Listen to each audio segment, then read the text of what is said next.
Hello there, friends. Welcome back to another episode of Generation Tech. My name is Alan, and the sun has come out. Space. It's the ultimate battlefield. The verticality in every direction is infinite, as is the size and scope of the playing field you're operating on. And with the exception of the few astronomical objects and space whales that dot the landscape, there are very few places to hide, very few places where you can operate in secrecy. And that's because the average militarized starship in the galaxy has a complex sensor suite built into it to scan for a variety of different energy signals. Every component on a starship, from the thrusters to the comms, to a leak in the hyperdrive motivator to even that old trash-talking astromech you never memory wiped, gives off some kind of signature that can give away your location. Sorry, buddy. Needs you too. Look, Chopper is a degenerate war criminal, that much is for certain, but you kind of feel bad for him because he's essentially getting like chloroformed every time his sketchy owner runs into space cops, and that seems to happen quite a lot. And it's not just mechanical beings that can be detected by sensors. During the Clone Wars, the Separatist droid army used scanners that could even detect organic life forms, leading to the use of newly developed technology. Carbon freezing? Hey, you wanted to shield us from the life form scanners. Are we sure this thing is safe? I don't want to end up a wall decoration. The most advanced vessels in the galaxy have all types of special countermeasures designed to limit the profile of a ship. And in some special missions, like the rescue at the Citadel prison that we mentioned before, you have to come up with some really creative solutions. But one of the most impressive and rarest countermeasures found in the Star Wars galaxy is actually a stealth generator that cloaks your ship with a sort of field that makes it invisible to the naked eye. Combine that with other countermeasures like engine baffles and, shielded reactors, and you can build a starship that is completely undetectable and is perfect for stealth missions. Today we'll be taking a look at some of the most interesting stealth vessels in the Star Wars galaxy, all with this cloaking technology.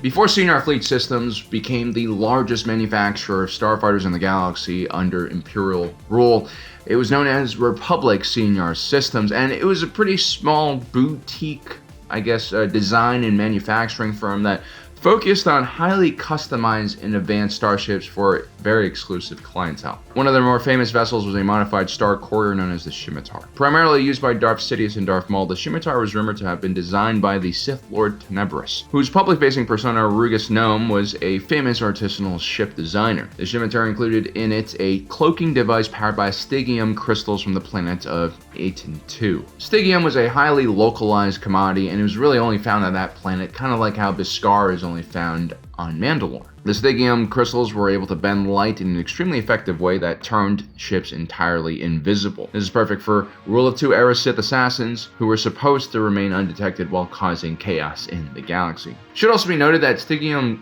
crystals are semi-related to Kyber crystals, and they can actually be used in a lightsaber, which is kind of cool. It's like a invisible blade, I guess, right? Another very interesting design that came out of the Shimitar was its main propulsion system, an experimental ion engine that was extremely power efficient and had minimal moving parts. The twin ion engine would be used as the basis for Senior Fleet Systems' future TIE fighter line.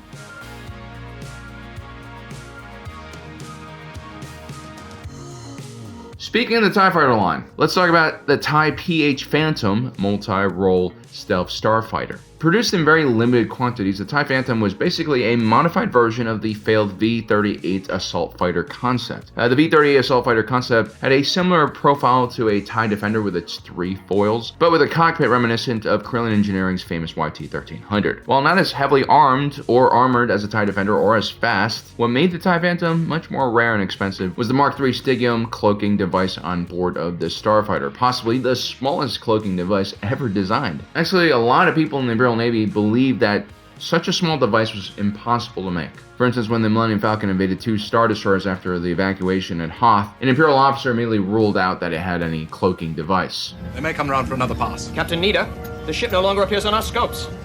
They can't have disappeared. No ship that small has a cloaking device. Well, there's no trace of them, sir.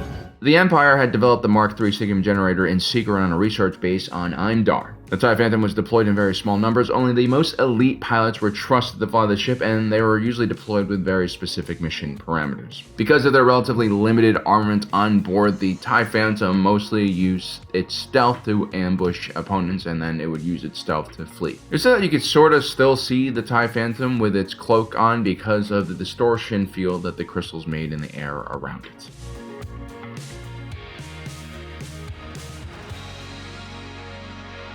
In Legends and in canon, the Chiss were obsessed with creating some kind of cloaking technology. This very much fits the strategy and needs of the secretive Chiss Expeditionary Defense Force. Now in Legends, when Thrawn becomes in charge of the Imperial Remnant, he would actually experiment a lot with these Stygium generators that he had stored in Mount Tantus, along with, other types of secret technology. Thrawn and his second-in-command Pelion utilized this cloaking device on Thrawn's flagship Star Destroyer the Chimera. They ultimately found that cloaking devices had their tactical uses, but because of the massive power draw of such devices, and also because this type of cloaking device prevented people inside of the ship from looking outwards, the cloaking device was seen as impractical for longer deployments and could only be used for specialized situations. Thrawn did figure out a very ingenious way to use this cloaking device while trying to besiege the planet of Coruscant, the home of the New Republic government. Thrawn cloaked hundreds of asteroids and then just placed them in orbit around Coruscant. New Republic sensors couldn't really figure out where these asteroids were, and it basically made travel from and to the planet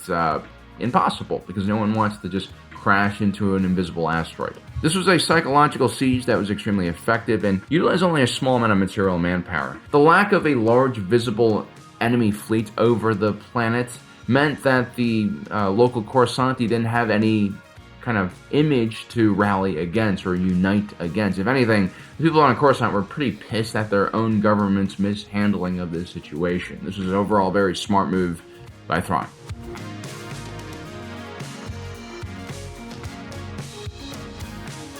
During the Clone Wars, the Galactic Republic commissioned a highly experimental ship from Senior Design Systems, a Corvette that was equipped with 28 cloak projectors that could render the entire ship invisible. The cost of the ship was enormous, but again, its tactical uses were very promising. During the siege of Christophsis, a small Republic crew took the experimental stealth Corvette and managed to fly past the Separatist blockade, where it engaged the enemy command ship, the Invincible. The stealth Corvette had to uncloak while firing its munitions, leaving it vulnerable for a split second. The enemy commander, however, managed to lock onto the ship's magnetic signature with proton torpedoes. It turns out that the cloaking device still had some limitations. Later on during the Imperial era, another one of these ships would appear. It would be called the Carrion Spike, and it would serve as the personal vessel of Grand Moff Wilhuff Tarkin, which makes me think that the original Gorman massacre might have been a mistake or an accident. Maybe like Tarkin didn't see the gore on the ground, and of course the gore couldn't see his invisible ship as it was landing. The whole incident must have looked really weird. It must have looked like the Force was just squishing people into the ground or something. Although I'm not really sure if it was the Carrion Spike that he actually used to land on people. It might have just been a normal cruiser.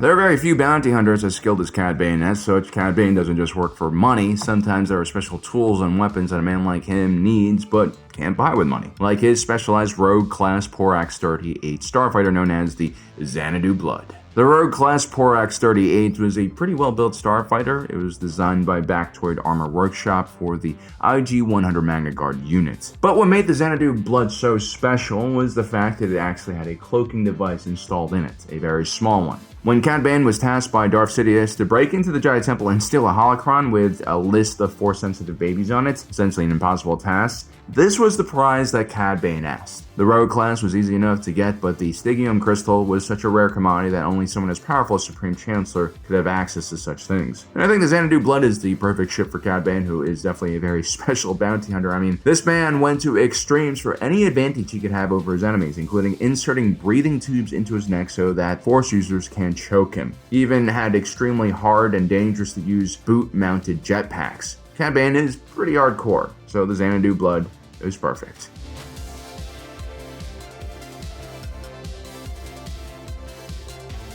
Next up, we have the legendary Rogue Shadow, the personal transport of Starkiller, which was piloted by Captain Juno Eclipse. The Rogue Shadow incorporated a state-of-the-art cloaking device and advanced hyperdrive that allowed Starkiller to travel anywhere in the galaxy without risking detection. This was especially important because Starkiller was essentially Darth Vader's secret apprentice, someone he was trying to use to defeat his own master, Darth Sidious. If you take a close look at the design of the Rogue Shadow, it shares many similarities with the Shimitar, and actually this ship was also built by Senior Fleet Systems. The two S-foils on the side of the ship are clearly inspired by the ETA Actis or the TIE Fighter line. Along with a cloaking device, the Rogue Shadow had state-of-the-art sensor suite and one of the fastest sublight engines available in the Imperial fleet. There's also a fully functional medical bay, crew quarters, workshop, and meditation chamber on board that allowed passengers to carry out much longer-term missions.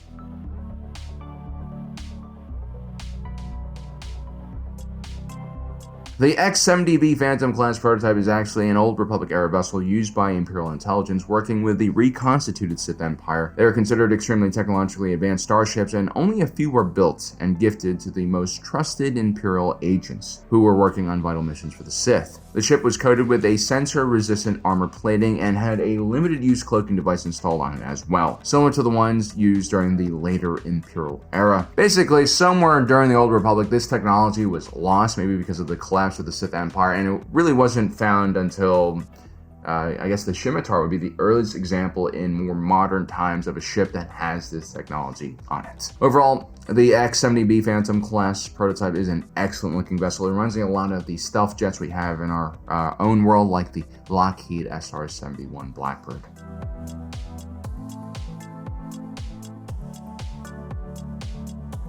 Darth Sidious had Darth Maul, who had a Shimitar. Darth Vader had Starkiller, who had the Rogue Shadow. And Dooku, well, he had a Sans Ventress, and eventually he manages to get her hands on a Lancer-class pursuit craft at the end of the Clone Wars, which he called the Banshee. The Lancer-class pursuit craft from Sora Sub was already a favorite among spacers and bounty hunters because of its large payload, but also its modular nature that allowed pilots to upgrade these ships to a pretty extreme extent. The Lancer-class was a strong competitor against Corellian Engineering's own line of modular freighters, and a Sans Ventress would become a bounty hunter in the last years of her conflict, and given her force sensitivity, she was probably one of the most effective and therefore highest paid bounty hunters in the galaxy. It's unknown how she got the Stygium generator placed inside of her specific patrol vessel, but it had one. The Sans Ventress would eventually use the Banshee and its cloaking abilities to aid her and Quinlan Vos on their assassination mission to take out her old master, Count Dooku. So there you have it, guys. That is our list of starships with cloaking devices. As you can see, most of these vessels were either one-off or very specialized vessels that were just used by very trusted or highly trained individuals.